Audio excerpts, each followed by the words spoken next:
GPU prices may be about to rise again, and this time even the cheaper cards may not escape. Nvidia has reportedly warned board partners that GPU kit prices are increasing. But the real story isn't just another price hike. It's whether gamers are finally reaching the limit of what they're willing to pay. Wait, before we begin, we're excited to announce a gaming mouse giveaway. To enter, subscribe to our channel and comment Digi below. If this video reaches 1000 comments, we'll select the winner and give away the gaming mouse. A GPU kit is more than just a chip. It includes the GPU and VRAM that companies like ASUS, MSI, Gigabyte, and Zotac use to build the final card. So when that kit becomes more expensive, board partners have three choices: absorb the cost, reduce discounts, or pass it to you.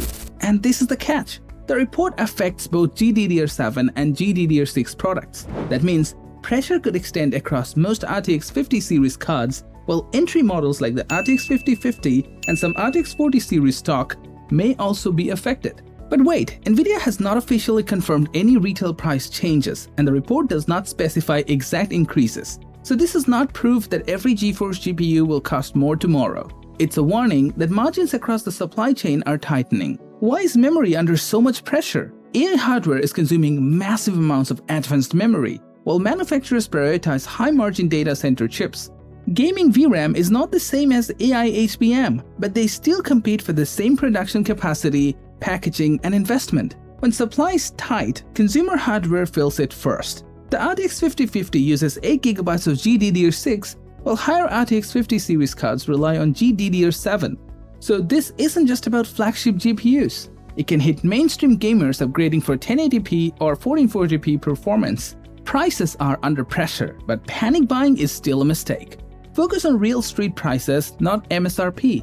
A GPU that is 10% faster but 25% more expensive is usually a worse deal.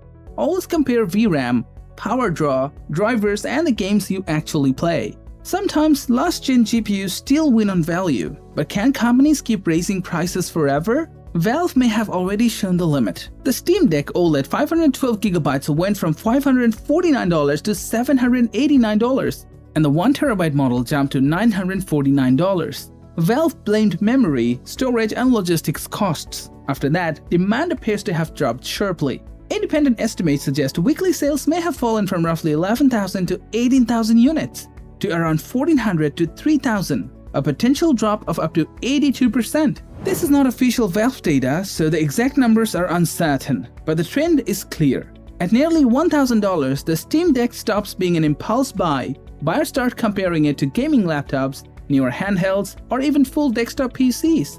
That changes everything. Higher prices can protect profit per unit, but only until enough customers walk away. Companies can raise prices, but only to a point the market accepts. Now AMD is showing what comes next. AMD has confirmed Zen 6 Epic Venice will use TSMC's 2nm processor. It also plays Zen 7 server CPUs in 2028 and Zen 8 in 2030. Some reports link Zen 7 to TSMC's A14 node, but AMD has not officially confirmed that.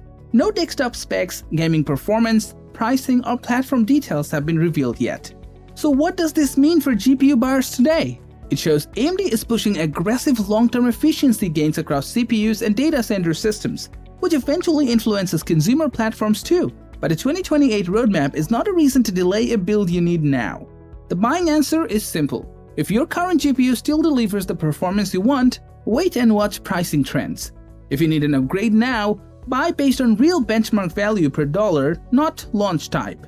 And for AI or heavy workloads, prioritize enough VRAM over small performance gains. GPU prices may rise, but buyers still control the limit. Don't panic, compare carefully, set a budget, walk away when value disappears. What GPU are you using right now? And what's the maximum you'd pay for your next upgrade?